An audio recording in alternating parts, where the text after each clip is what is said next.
Hello my dear idlers, this is your Colonel speaking, and ladies and gents, we have new events, so we're going to check them out really quickly.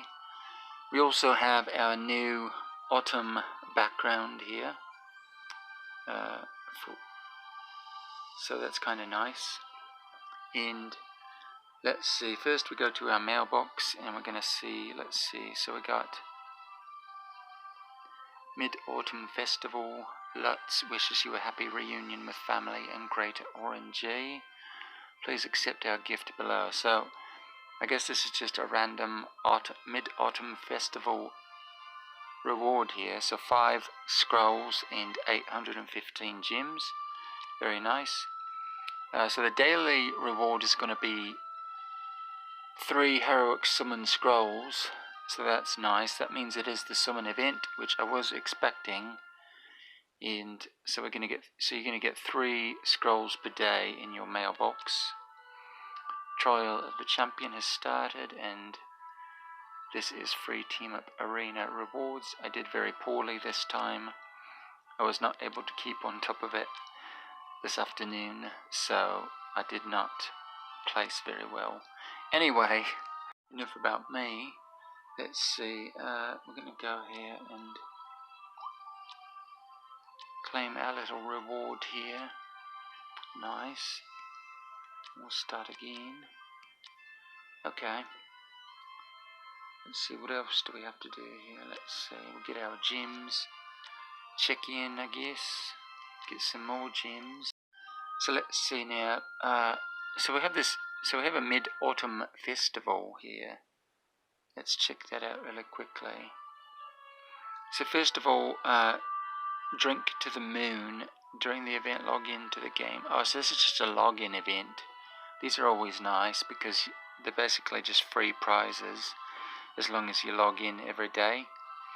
And I even think you can log in like on the 7th day and get all the rewards, but I'm not sure. Don't quote me on that, but you probably should log in every day just in case. But anyway, we're getting a little avatar there and 500 gems for today, so that's nice. So day 2 you're going to get 10 universal skin shards and 10 wishing coins. Day 3 you get 10 heroic scrolls, which is nice. That will help you finish the event. Day 4 we're going to get a non-elite 5-star hero and 5 super wishing coins. Day 5 is 5 prophet orbs and 5 glorious relics. Oh, day 6 is an orange artifact. That's really nice. And then day 7 is another 5 glorious relics. So there you go. That's just for checking in this week, so that's really nice. Next up, let's see, we got Moonlight Pool. Once upon a time, a legend of Moonlight Pool was widely spread in the Idle continent. If people faithfully pray to the moon at a favourable time, 4 goddesses will make their presence.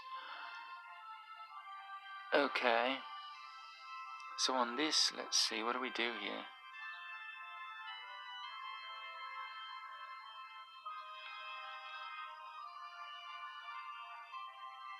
So there are 2 pools, I guess, Moonlight Pool and Crescent Pool, and Crescent Pool and Full Moon Pool. Let's see. Use cheese mooncake for Crescent Pool and osmanthus mooncake for items in the Full Moon Pool. Okay.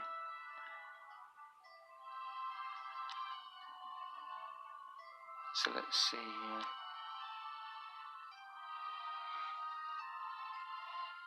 Oh, I see. So you purchase these mooncakes for, let's see. Oh, for every 10 heroic summons you get 1 mooncake, capping at 200. So that's going to be, so I guess if you do a full completion, you're going to get, what, 50 mooncakes? That's for a full completion. So if you do 4 completions, 4 full completions, you're going to get the 200, the max 200 mooncakes. And then, let's see, during the event, for every 5-star hero from the Summon Circle, Creation Circle, or Shard Summon, you get mooncake times 1, capping at 40. So you can get another 40 that way. That's a total of 240 mooncakes. Cheese mooncakes, that is. And then, let's see, during the event, spin every 10 times Wishing Fountain to obtain cheese mooncake times 1, capping at 30. So you can get another 30 mooncakes by throwing in 300 wishing coins into the Wishing Fountain. So, and of course, I don't think there's a Wishing Fountain event this time around, but we'll check. And then complete every 1 4-star or above tavern quest to obtain cheese mooncake times 1, capping at 30. So basically, you can get a total of, what, 300 here? 300 mooncakes.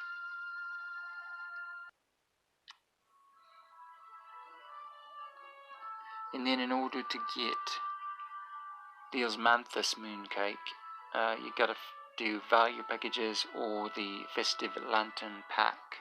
So basically, these are only for spending money on the game.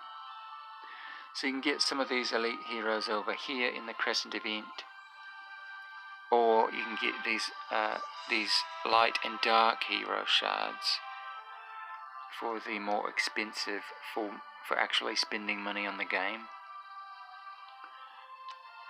And same thing here. So you got light and dark heroes. You got your basic elite heroes from the other factions there.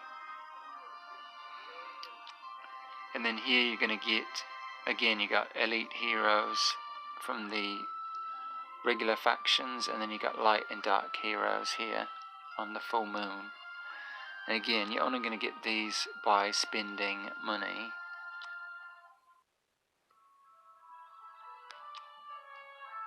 Oh, and here we go. Here are all the most powerful artifacts in the game. So I guess if you get your max 300 on the Crescent event, you can buy the Lucky Candy Bar, the Kiss of Ghost, and Augustus Magic Ball, and the Antlers Cane. So that's pretty nice. Of course, you know, you do have to do 4 full completions of the Heroic Summoning event, which is still basically out of reach for free-to-play players, I believe. But anyway, there you go. And of course, you get your ultra-powerful artifacts over here. So let's see, what is this? Okay, here's another thing. So gifts from Jade Rabbit. Let's see. Oh wow, that's really nice. So you can get, so if you got gems to spend, which I don't, I have 3,000 gems, but so if you have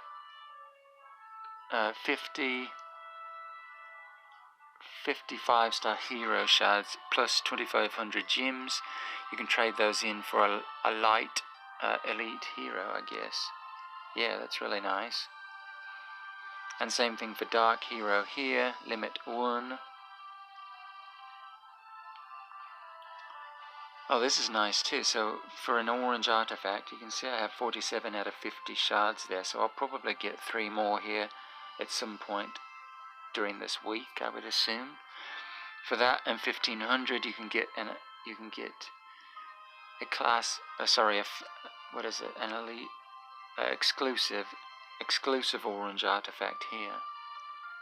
Exchange for that, and then for 10 universal skin shards, plus 1500 gems, you can get Nakia's Crescent Emissary skin, limited skin. Oh, that's a nice looking skin, look at that. I really like that. Very nice. And of course, you're going to get your 10 skin shards right here tomorrow for day 2 of checking in. So, everyone's going to have enough skin shards to do that with. So pretty nice, especially if you're going for Nakia. And but of course it's spendy, and of course we just had the mysterious chest event where I spent like I bought the 6,000 chest, so that kind of drained me a bit. And I don't know. We'll see what we can get done here this week. So we're gonna have to save up some more gems this week. I thought it was home free, but I guess not. And finally, we got this lantern event. It's a festive lantern pack. So you got a $9.99 pack and $19.99 pack, and the Dragon Lantern $49.99 pack. And of course, this is where you're gonna get the Osmanthus moon cakes for the full moon on all of these. So if you're getting 40 there, that's enough to get what? It's enough to get these here on the first tier, I guess, of the full moon. But you're going to have to buy even more in order to get any of these here on the full moon. So, anyway, so that's the festive lantern pack. And I guess, now what else? This said, oh yeah, so these here you can get from what?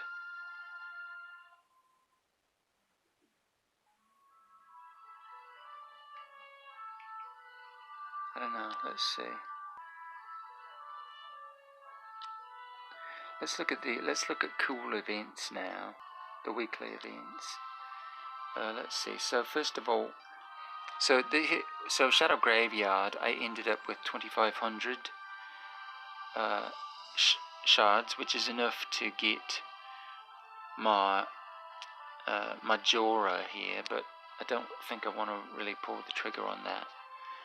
And then I would like this Sigmund skin, but I'm not going to pay for it. It's just not worth paying for. So we're going to go for orbs, I think. Maybe not. I don't know, I might want heroic summons for this event. I was going to skip this event, but we'll see. So value packages. So here's where you can get more of these Osmanthus moon cakes. Of course, in all the value packages. So that's how you're going to get your extra Osmanthus moon cakes. But again, for a free-to-play player, you're not going to get any Osmanthus mooncakes for free. So you're not going to be getting any of the. You're not going to be completing any of these full moon events if you're a free-to-play player. So you're only going to be getting the Crescent the Crescent items done if you're a free-to-play player. So going back here, let's see, we got the value packages, Hero Lottery. Oh, okay, so we do have, so it is the Shadow, it's the new Shadow creature, isn't it? Goostin. Okay, he's a priest, that's pretty cool. It's like a skeletal ram or something. So if you summon him during the event, you're going to get a full set of 3-star gear. And that's if you summon him or pull him out of your bag or anything, as long as he goes in your collection, you're going to get that gear, that special prize there. So that's nice. And we'll look at him in a second. Look at his stats. But anyway, summon prizes. So here's the summon event. You're going to, for 50, you're going to get orbs and, well, for 50 and 100 you're going to get orbs and heroic scrolls, and then at 200 you're going to get orbs and heroic scrolls as well as a Kareem copy, and at 300 points you're going to get your hero replacement materials and more orbs. So if you get to the 300 level, you're basically getting 15 prophet orbs and 30 heroic scrolls. So that's pretty nice. And then of course at 400 you're going to get your copy of Goostin, which is really nice if you're going for him. And then at 500 you're going to get your 15 glorious relics. And of course you can complete this 4 times if you want to get your full, that's in order to get your full, what is it? Yeah, to get your full number of cheese mooncakes, you're going to want to get 4 full completions of the heroic summon event. So, going back to cool events here, let's see, we're going to go, so hero lottery, we did summon prizes. So hero exchange event, you got Penny and Shia both in the altar shop, I guess. And I traded my E5 Shia for an E5 Penny already. So I really don't need Penny copies, and I really don't need Shia copies. So I'm most likely going to be getting, I'm going to try to get a Gurki copy actually, which seems silly, but I do need it, because that's going to be my last copy that I need to 10-star my Gurki here. And once I 10-star him, then I'll probably exchange him for maybe, I don't know, I have three Asmodel copies here, but I suspect by the time I'm able to 10-star my Gurki, we'll be pretty close to December, when we have the new light hero. So I might exchange for that, we'll see. But that's why I want a Gurki copy. Otherwise I've got to pay for him in the glory shop, and I don't really want to pay for him there. So anyway, that's what I'll be doing. And now we're going to go check out, go check out the new hero here. So this is Goostin. He is a priest. Interesting. He's pretty cool looking. I like him. I like the look. Anyway, let's see here. So his active skill deals 200% attack damage against 2 random enemies, places 1 demon totem for 3 rounds, has a 60% chance to remove 1 attribute buff on targets. Okay, so he hits 2 random enemies and removes an attribute buff on that target, 60% chance. So that might be good. It depends though. I mean, if that target doesn't have a buff on it, then it's kind of useless, I guess. Let's see, whenever an ally places 1 demon totem. Okay, so it places a demon totem for 3 rounds, in addition to possibly removing a buff on the target. So whenever an ally is attacked by an active or basic skill, has a 60% chance to remove 2 debuffs on the ally being attacked. And this effect can be triggered up to 4 times. When a round ends, restore the ally with the lowest HP by 25% of max HP. Okay. That's a lot. That's a lot to unpack. But basically, it looks like this guy basically undoes enemy buffs and undoes debuffs on your own team, basically. That's what he does. So that's kind of nice. And he also heals, of course. And it's 25% of the allies' max HP, which is pretty nice. That's a good chunk of HP. So these are just pretty basic. He has 25% HP, control immune 30%, speed 30, effect of being healed plus 30%. So you're probably going to want a healer on your team with Goostin. Or maybe just a healing monster, you know. So, passive skill, when the round ends, has a 50% chance to reduce 30 energy from 2 random enemies. So, in addition to knocking down the enemy buffs, he's also stealing energy from them. Well, not stealing, but reducing their energy. So that's nice as well. And Link of Souls, when the battle starts, releases Link of Souls against 1 random enemy. So whenever Goostin takes damage, I guess, the linked target will also take 70% of the received damage. That's pretty nice. And when the linked target dies, Link of Souls will choose a new target at the start of the next round. Well, that's pretty good. So basically, you'd probably want to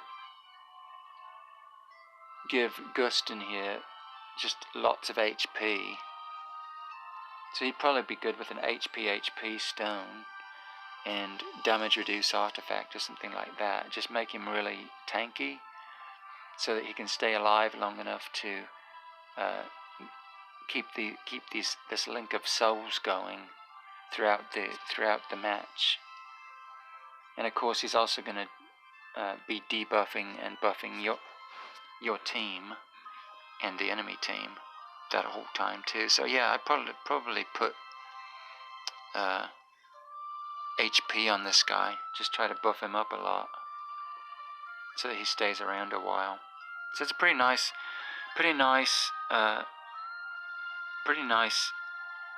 shadow unit here. I don't know how powerful he is though. I mean,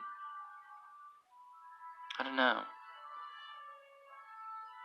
He doesn't seem really OP as far as damage dealing or anything, but you know, he might be like an Oberon, you know, a really good support unit that's not necessarily going to kill a lot of enemy units, but he is going to help out your team a lot by debuffing and buffing and all that good stuff, as well as the damage link. So yeah, pretty nice. I don't know if I want to go for him though. I really wanted to skip this event, but I don't know if I will or not. We'll see. I'm saving up for December for the big light and dark event, basically. But we'll see. Anyway, that's the new hero. Do we have any? Let's see. What's the notice say? Here we go. Let's see.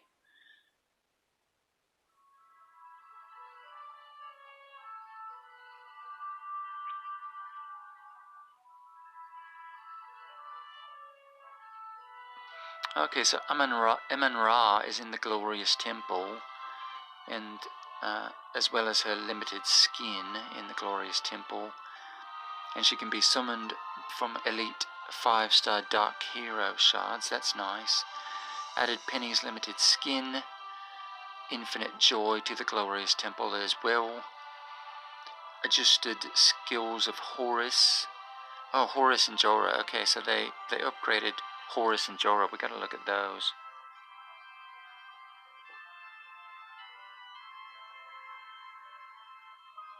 Removed the power limit of auto battle. I don't know what that means exactly. But let's go look at Jorah and Horus now.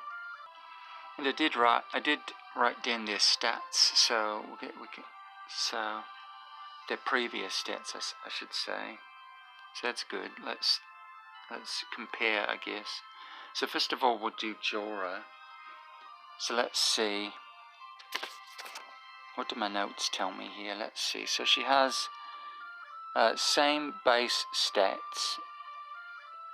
Oh no, actually she got a speed boost. That's interesting.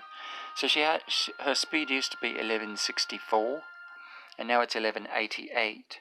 So she got like a 14. She got 14 more speed added onto her. So that'll help her get her crowd control off more quickly. And evil infestation. Let's see. So 235% of attack damage against 4 random enemies. Poisons them for 3 rounds. So it used to be 2 rounds of poison, and it used to deal 100% of attack damage. Now it's dealing 150% of attack damage. So 1 extra round of poison and 50% more damage per round. So that's nice. Little stronger poison. And then let's see.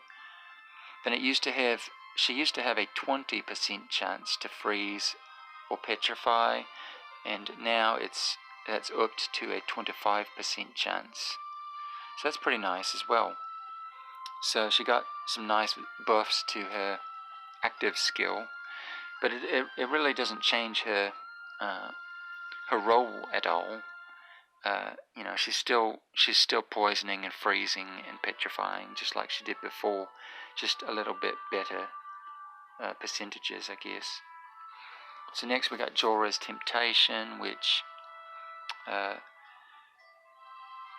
deals, let's see, so this used to hit 2 random enemies, but now it's targeting frontline enemies, and it still deals 120% of attack damage, has a 100% chance to steal 20% of their attack for 3 rounds. So before it was 15% of their attack. So that's upped a little bit, but I don't know if it's better to hit 2 random enemies or 2 frontline enemies with this. I would think 2 random enemies would be better, but at least now it's a little more reliable, I guess. You know you're going to hit the front line with this, you know what I mean? So that's kind of nice, I guess. And then finally we have Guardian Spirit, which, let's see.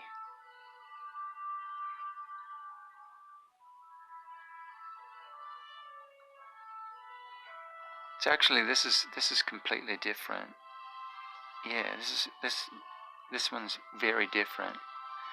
So before, she used to, when she was taking skill damage, she'd get she had a 50% chance to restore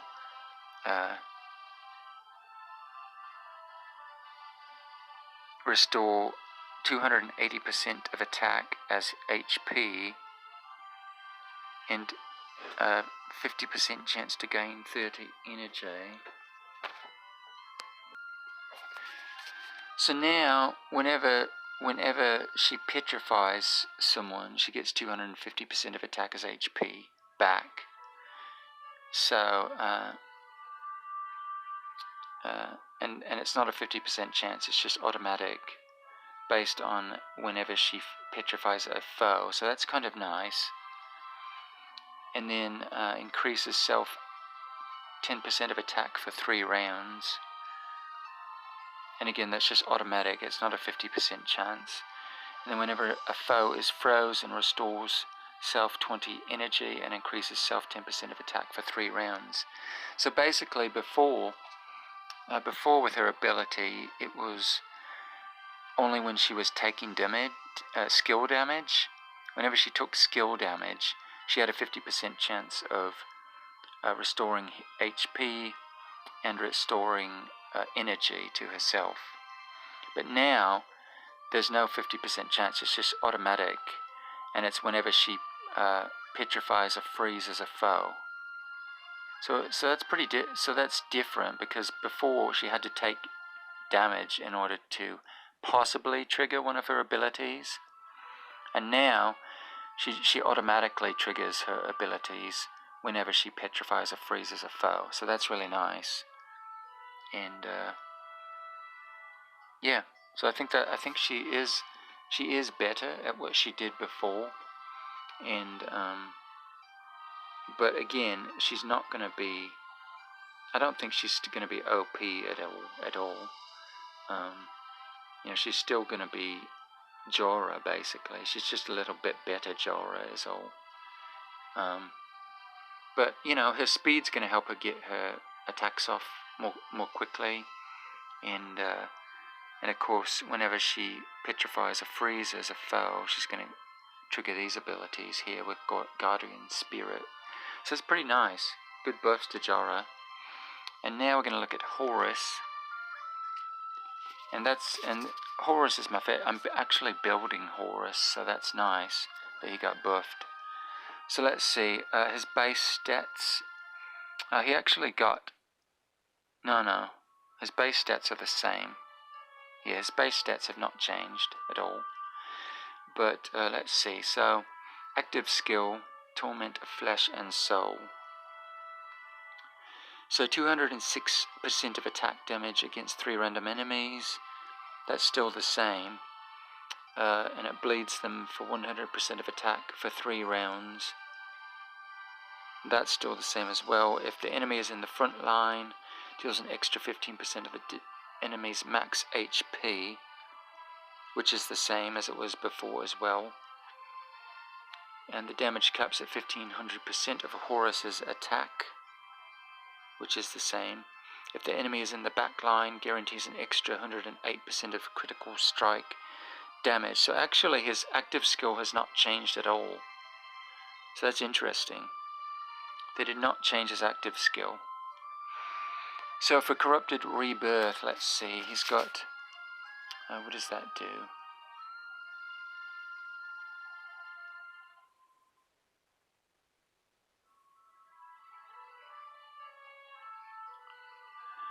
So plus 40% HP, plus 30% attack, armor break plus 40%, and block plus 60%. So that hasn't changed at all either.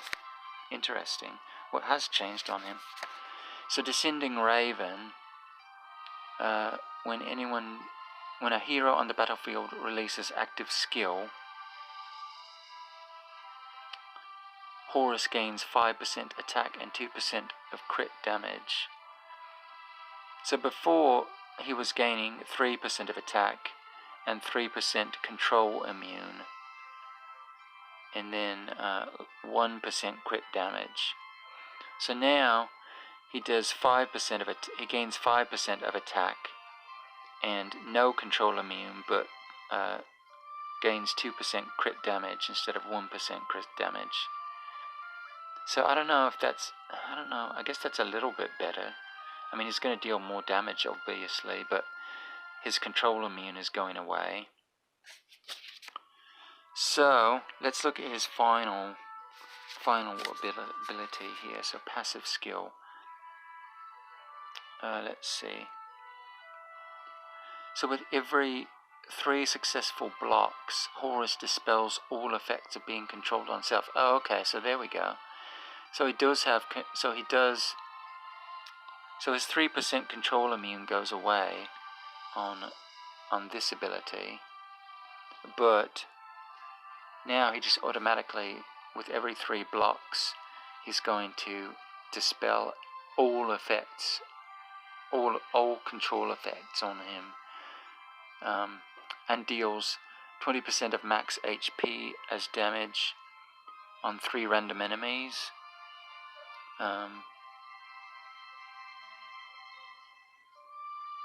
And before, he was only hitting the attacker for 20% of damage. So now he's hitting 3 random enemies with that damage, so that's nice. And the cap is 25%, 2500% of Horus's attack. It used to be 1000% of Horus's attack. So he's hitting more enemies and he's dealing more damage. So that's nice. And then he restores self HP by 40% of the damage dealt. He was healing himself for 10% of the damage dealt. So now he's dealing more damage and healing himself for more. That's really nice. So again, you probably want HP on Horus. Possibly attack, I guess. But yeah, definitely, you definitely want him to be tanky, because he deals damage based on his max HP. And of course, the damage cap, I guess his attack doesn't really matter as much, I don't think, because they've raised the damage cap to 2500% of his attack. So you really don't need to increase his attack, because they've already increased the damage cap. So yeah, you really just want to buff up his HP, basically. And so he's less likely to be controlled now, and deals more damage, more passive damage, and heals himself more than he did before. So that's really nice. Horus is going to stick around in the battle for a lot longer now. And of course, he's going to be better in the Aspen dungeon for that reason as well. So yeah, I like that. Will it make him OP? I don't know. I've heard that he's going to be fairly OP, but we'll see. I am building him. I have him to an E1 so far. Right there, so there's my E1 Horus.